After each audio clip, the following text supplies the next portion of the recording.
Hello and welcome to my guide. Now, what up? I had a couple of people asking me from my opinions on the project rebalance and overview, so I'm just gonna run through that and let everyone know how I'm feeling on this. Just beginning with this top stuff here.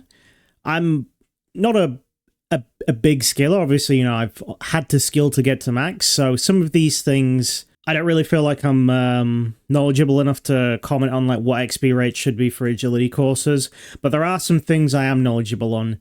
Failing at the end of an agility course sucks. This is a great change. The same with improving the competitiveness of the Brimhaven agility dungeon. Fantastic. Increasing XP rates and reducing fail rates or like rebalancing XP rates, I always think is a good discussion, and I hope they get people in the community from all areas involved. I will not be talking about the Gloves of Silence and how I used them for 150 tobs one time. That's not up for discussion today. But what is up for discussion is removing various tasks from lower level Slayer monsters. Like, if you're someone like me and you tutorial skip all the time, and you just get that fucking unholy 70 skeleton tasks, or those pig things outside Downer Manor, I can't stand it. What I would like to see from removing the tasks or adjusting the quantities is really small quantities from tutorial or lower Slayer bosses like Chaeldar or the Demon Dude in Draenor. That way, like, ignoring me as a player, but like people who are coming up, they can build up Slayer points easily so that they can skip dog shit tasks that they don't want to do, like spiritual creatures or hellhounds that give absolutely nothing. I think allowing players to build up Slayer points more easily as they're coming up the Slayer progression tree is a good way to improve the game. And then when you're at the other end of the game, like me, and you just want to do certain tasks and tutorial skip, it makes it much more enjoyable that I don't have to kill 1,400 white wolves. That would be greatly appreciated, and so would streamlining the creation of Guthix rests.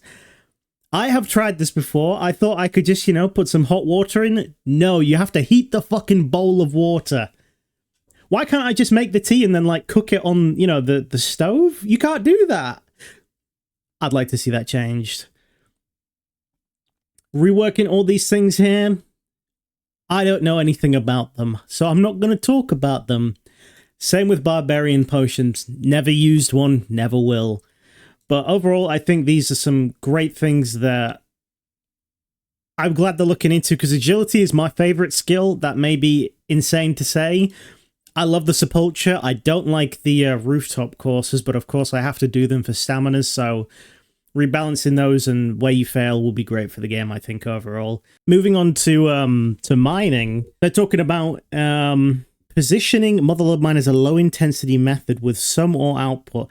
I think this is what it should be. I mean, Motherlode Mine right now, to me, is not AFK. It just isn't. And people who say it is, I don't think they know the word...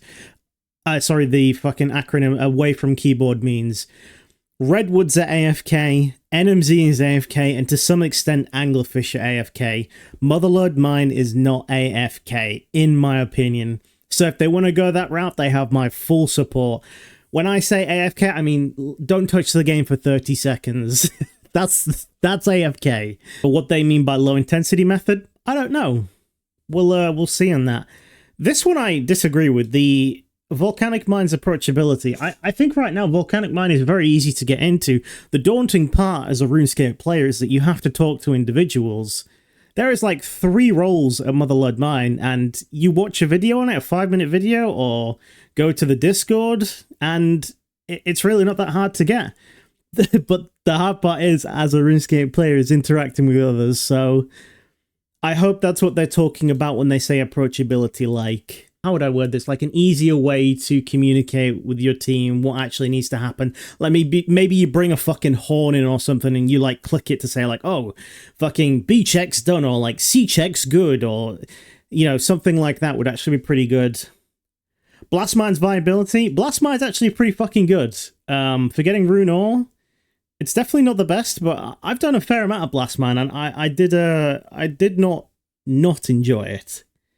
I'll say that. So if they want to improve it, maybe you should start by getting rid of the bots. But hey-ho. Adjusting the amethyst vein mining. I would like amethyst to work how Motherlode Mine's top floor currently works.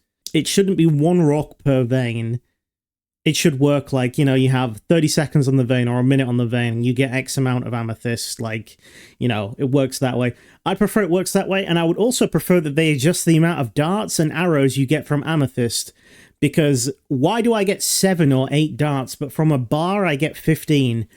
I think that that was a dumb decision then, and I think that's a dumb decision now, and it should be put back to 15.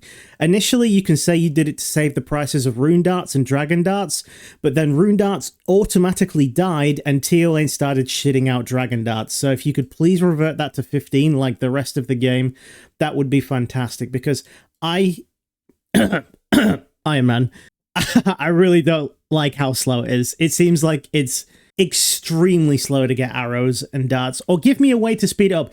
Give me a... I'm always of the opinion when you have methods of getting stuff that there should be a low intensity, medium, and high intensity. Give me a medium or high intensity way to get this, like some kind of manipulation, or I don't know, some way that I'm just not sat there waiting for it really slow, like I'm catching sharks or something. Like even sharks have got an alternative. You go to minnows. Oh, a restart is required. Remind me in one day. Adjusting the mining gloves to feel like they're more desirable for their price would be fantastic. Would be interesting to see what they could do with that, because the mining gloves are a cool concept. They do work on amethyst. All right, well, I don't know what they can do to the mining gloves. Reconsider the hard diary requirement for the lower gem mine. I disagree with this one completely. Something, going back to agility very quickly, that sucks about agility and they should remove completely is, I don't think that it's fair that you train agility to 85 or fucking 80 to do the Tavali or the Calfight Queen area skip, and then you have to do a diary on top of that. The reward of grinding out a skill is being able to use and benefit from it. Agility has little to no benefit other than running, which is already bad in the game, and you discuss later in this blog. So then putting a block behind it is complete bullshit. This, on the other hand, is completely different, because you are not locked out from mining gems. You can mine gems upstairs. Yes, it's not as good as an area. Yes, you might have to hop worlds because there'll be competition, but it's really not that packed. You can still do it. I can't do these agility shortcuts without it. There's no way for me to do them. I think this is backwards. I think that they should leave this how it is, and they should remove all achievement diary locks on every single agility shortcut in the game, personally. That's how you improve agility. That's how you make it more rewarding, in my opinion. Improve in-game messages occurring when the charge... Okay, well, and GRED's fucking out. Sabe's got a cock out on for that one, Jesus Christ. I don't know anything about Clue Geo. I won't even say whether this is good or bad. I don't know. Or what should happen with this. You'll have to ask the experts. I don't like clues. I think that's well established. Add more viable spots for sandstone and granite to reduce competitions. This is great. Just add more spots. This is absolutely fantastic. There is already a new granite spot, though, where TOA is, right? I'm pretty sure there's a new... Well, it's not new. It's over nearly 2 years old at this point. It's coming up on 2 years this next year. There's a spot for granite, I believe. And they want to adjust the flexibility of Zalcana between high GP and high XP per hour. This will be good because I still need to go for the crystal pickaxe. Personally, I don't think Zalcana is that bad right now, but it definitely does shit out ore. Now, of all the things that have been spoken about in this blog that I'm excited about, run energy changes is the big thing. Now, we haven't received any information on the math or what exactly they would like to do with it. They say they need engine work and beta, so I'm just going to say what I would like to see happen with run energy, and you can feel free to disagree or agree with me on it.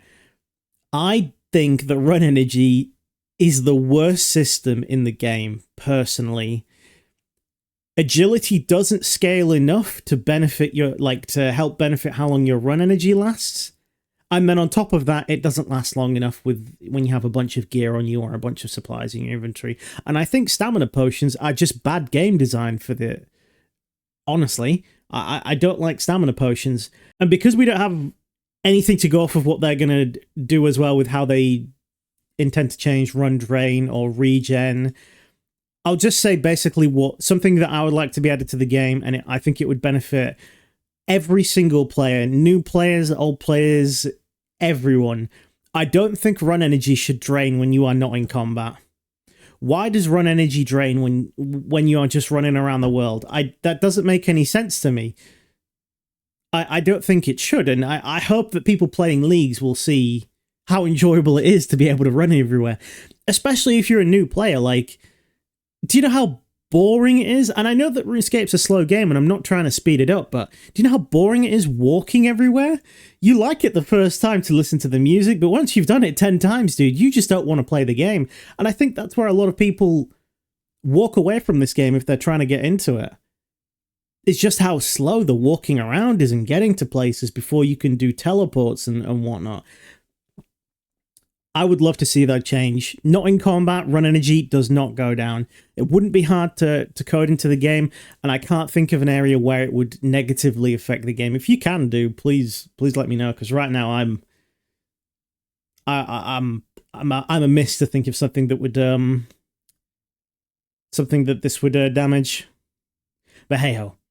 Basically, in this giant ass 3 paragraphs here that they say they want to make NPCs that have weaknesses actually benefit from being hit with the weak style. So like Gargoyles, weak to crush, but most people just whip them down or, you know, or rapier them because it's so close to a bludgeon or a mace that it's not worth the extra cost if you're, you know, you can't afford those weapons. So they say they want to do that without negatively affecting people who don't have those items.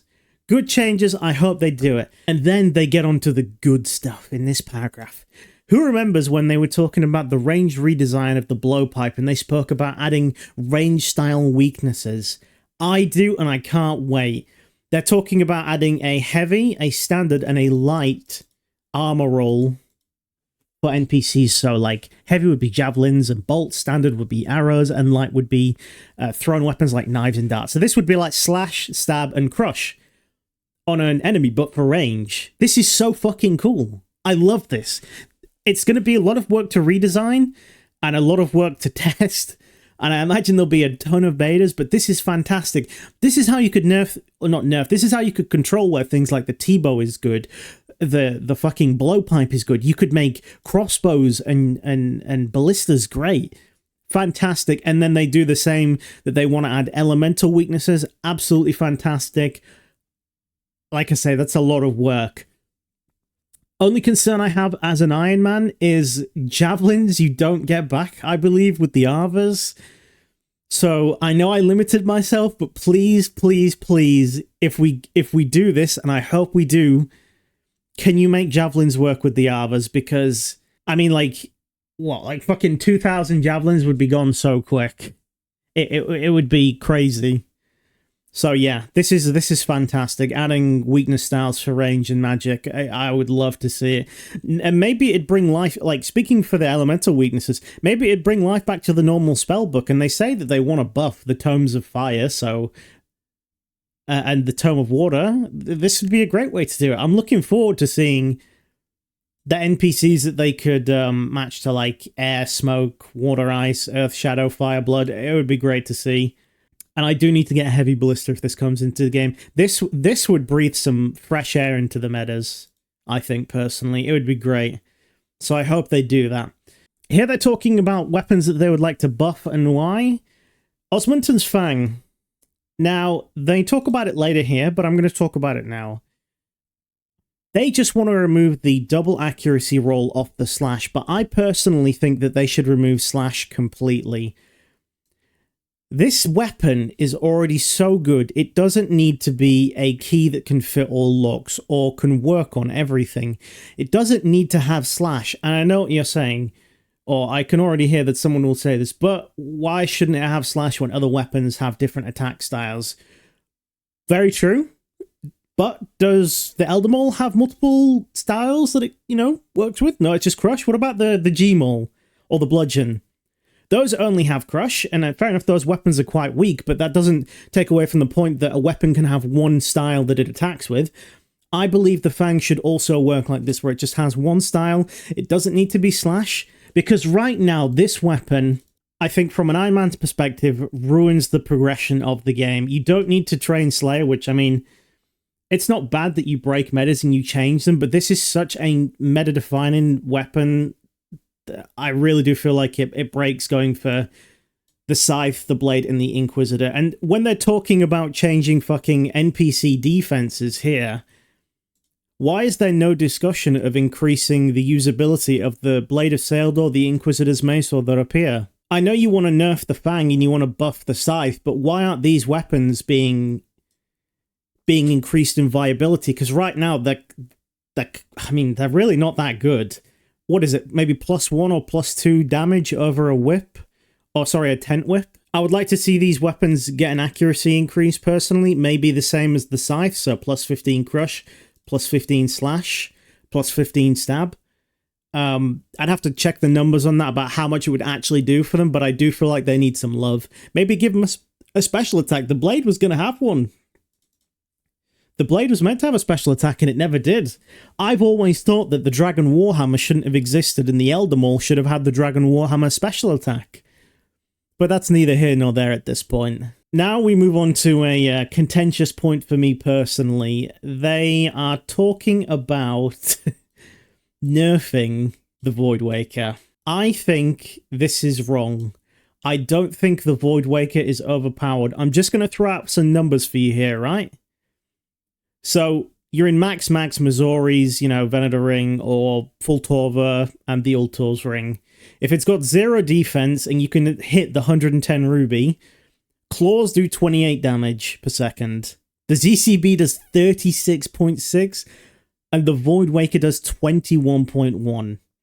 So, even at this point, the Voidwaker is nowhere near as good as those other two, especially the ZCB. The ZCB is like 70% more damage per second. It's insane. And there is a point where this changes, say you kill something like Sarachnis, and I'm only going to talk about the claws and the Voidwaker. Sarachnis has got 150 defense, 40 slash. Claws are still better. Claws do 25.5 DPS, and the Voidwaker obviously does 22.1, just as the same as before. So even at that point, the claws are still way better. But then you do something with a bit more defense, like the General Grado with 250 defense and 90 slash, and claws drop down to 17.5 versus what the Voidwaker is. This is how the Voidwaker is currently balanced. Right now, other than solo TOA, and even in a solo CM, I think I would still take claws. Where is the Voidwaker the meta weapon? It's only a good weapon. I'm going to talk for PVM as well. It is. I don't think it's the meta weapon anywhere. Or it's definitely good. Sorry, it's meta at Vorkath. I remember that. It's definitely good at Vorkath. But for examples I give here, dude, you can easily balance around this. You could even balance around this weapon by making stuff like Tecton, where it's just completely immune to magic.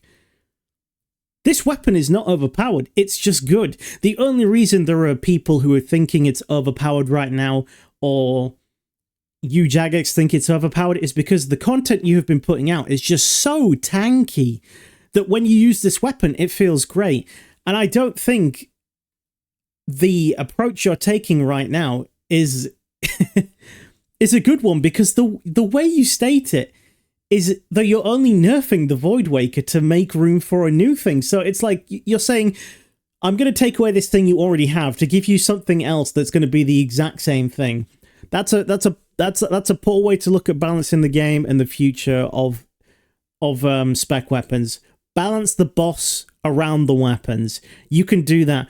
Just give stuff like 100 defense and, little defense, big HP pools. ZCB and claws will shine. And if you wanna, maybe you don't want to do a melee or a ranged weapon, do a magic special attack.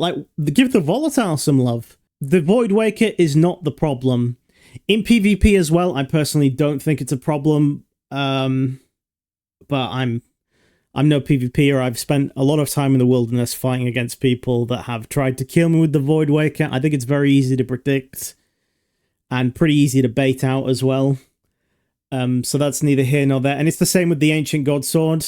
They're talking about they want to nerf this. I think this is ridiculous. The Ancient God Sword was worth fuck all until people realized it was actually good at Vardorvis and it became valuable. And this will happen with the Voidwaker as well. If you nerf this into the ground and it's no longer good in PVM, it's going to be worth fuck all. And I'm all for Jagex changing things now and and in their opinion, benefiting the game and making the game better. But why wasn't this done when it came out, or like a couple of months after it came out? You sat on it for nearly a year, and now it's a problem. These things kind of annoy me because you allow people to work and grind towards them, whether it's with GP or their time on an Iron Man, and then you fuck them. You absolutely fuck them by doing this.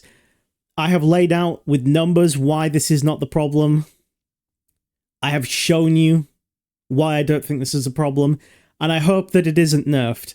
If you were going to nerf it, my recommendation would be take off 8 or 12 strength so that it takes off 3 max hits or 2 max hits.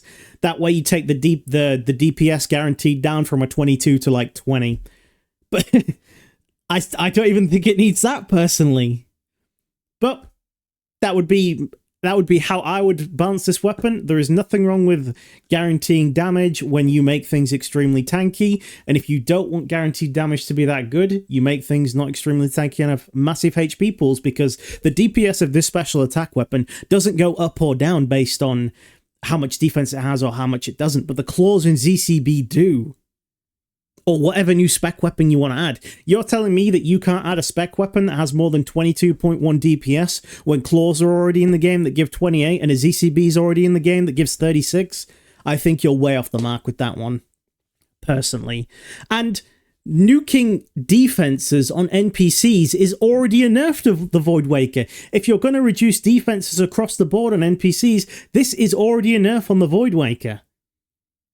Maybe that's all it needs. Maybe that's the only thing it needs. Okay. The Occult they talk about here, I think the Occult definitely needs a nerf, and they're talking about distributing the damage across other parts of magic progression.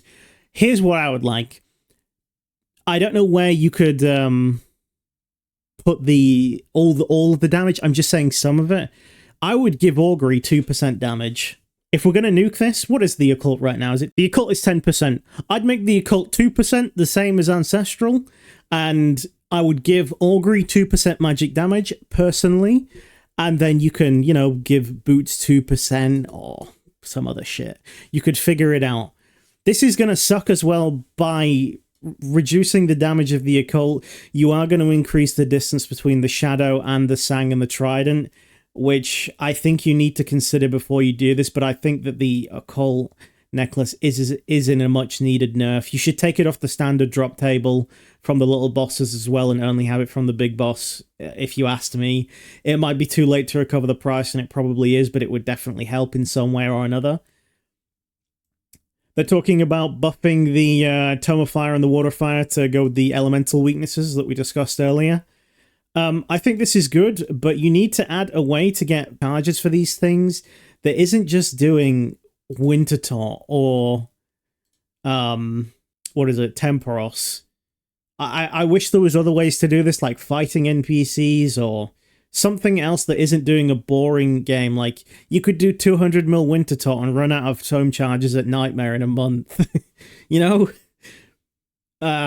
So yeah, if you're gonna think about changing that, I'd like to see that one personally.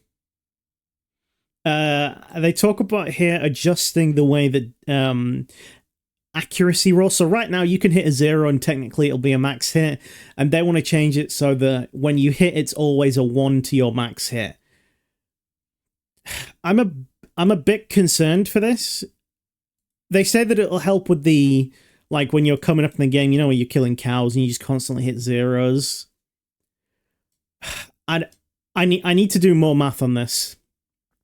I need to math this one out, because this does add a fair amount of damage to the game, to every single player and every single attack style, and I'm just concerned that it'll speed up boss fights a bit too much. But until I can see, like, in actual seconds how much that will do, I wish that they would have done that here so I don't have to do it. But it is a bit concerning. Right now, I'm going to put a question mark on this and say maybe we should take a step back and be careful about this one. I think there are a lot of people who would enjoy it, and I think there are a lot of people who would benefit from this. But it's concerning.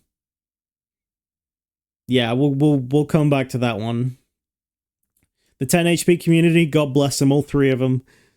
They say that they're talking about the Scythe. We'll talk about that later. They say that they want to buff the Elder Maul, the Soul Reaper Axe, and reduce the Drain Ray on the ship players, and buff Inquisitors. They don't say how they're going to do it, but they say they want to do it. Kind of makes me wonder what they've been doing with this blog for the past couple of months, because it seems like there's a whole lot of nothing in all these things. It's just, oh, we'd love to do, we'd love to make this thing good, but then they don't go on to say what it is.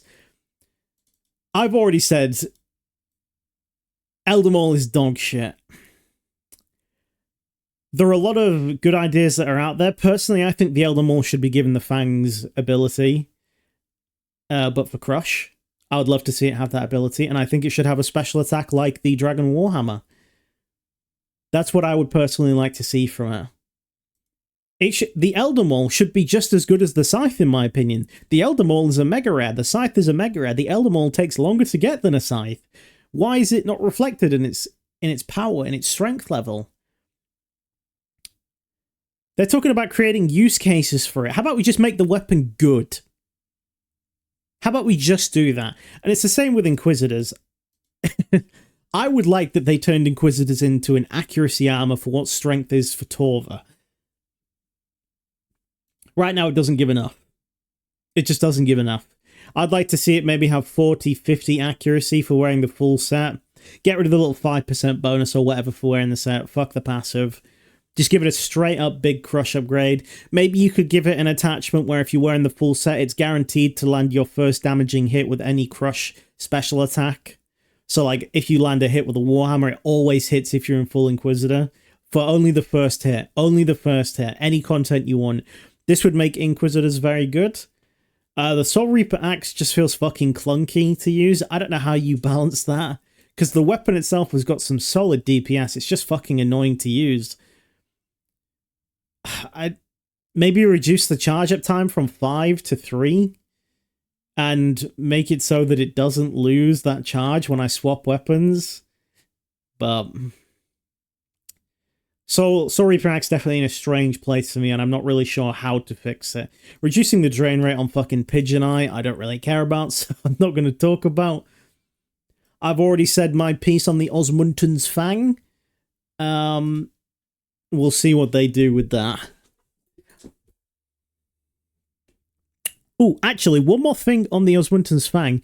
If you're going to do this and you're not going to buff the Rapier, the Inquisitor's Mace, or the Blade of Saildor, this is going to be fucking horrible for Iron Men to kill Vardorvis or the Duke. If you do this, you have to consider that for Iron Men. I'm not saying that you should design content around Iron Man, but you should definitely consider them. It should definitely be considered. You're going to fuck people over by doing this if you do get rid of Slash, which is what I would want you to do. Even if you just get rid of the double roll, it's going to be terrible. The whip might be better than the Fang. So please consider buffing those 3 other weapons that aren't the Fang, and that would definitely help Iron Man, I believe. Now, they're talking about buffing the Scythe. They talk about how the cost is too much and how they want to make it more viable in the game and give it more use case scenario. So what they're going to do, they're going to give it 15% slash accuracy, which they say is 7% DPS. And I've checked this. On the general, they say it's 7% DPS. What that means is instead of the general taking 48 seconds to kill on average, it'll be 45. So, you know, it's a pretty substantial buff of 3 seconds. I think that's very nice. And then they talk about reducing the cost of 100 charges from 1 vial and 300 bloods to 1 vial and 200 bloods. And that would reduce the usage by 26%. This is fantastic. I've been calling for a corrupted version of the Scythe, but I will no longer call for that if they do this change. I think that this is a very fair cost to add to the Scythe. And for main accounts, I mean, it's definitely going to be very nice. What is it, down to 700k an hour instead of 1 million? I don't think you would need a corrupted version of the Scythe if you were to do this. I would also like you to consider, though, if you're going to do this for the Scythe, that you do it for the Sang as well, because the Sang uses 3 blood runes per charge as well, and it attacks a tick quicker.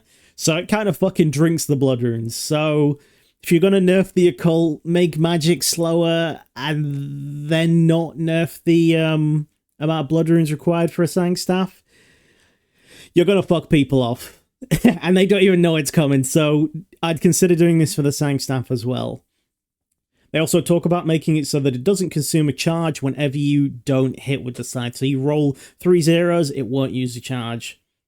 This is fantastic overall. I think this is great for the scythe, and I don't know whether 15/ accuracy is enough to make the scythe, you know, good, but you can't give the scythe, in my opinion, any more strength because it is already so fucking strong. They say right here about how fucking good the scythe is, and I agree with them. The scythe is fucking insane. In terms of its raw DPS, it is beyond the shadow and the twisted bow, and they do mention that here. And I've known this for a long time, and I think a lot of people have. The scythe is crazy. You just have to make bosses around the scythe. I'd love to see the next couple of bosses that come out are big squishy things with massive HP pools so that you can tear it apart with the scythe. So yeah, this is my summary of this crap. I hope I didn't talk your head off too much, but I had a couple of people ask, so there you go. 2 videos in 2 days. God bless.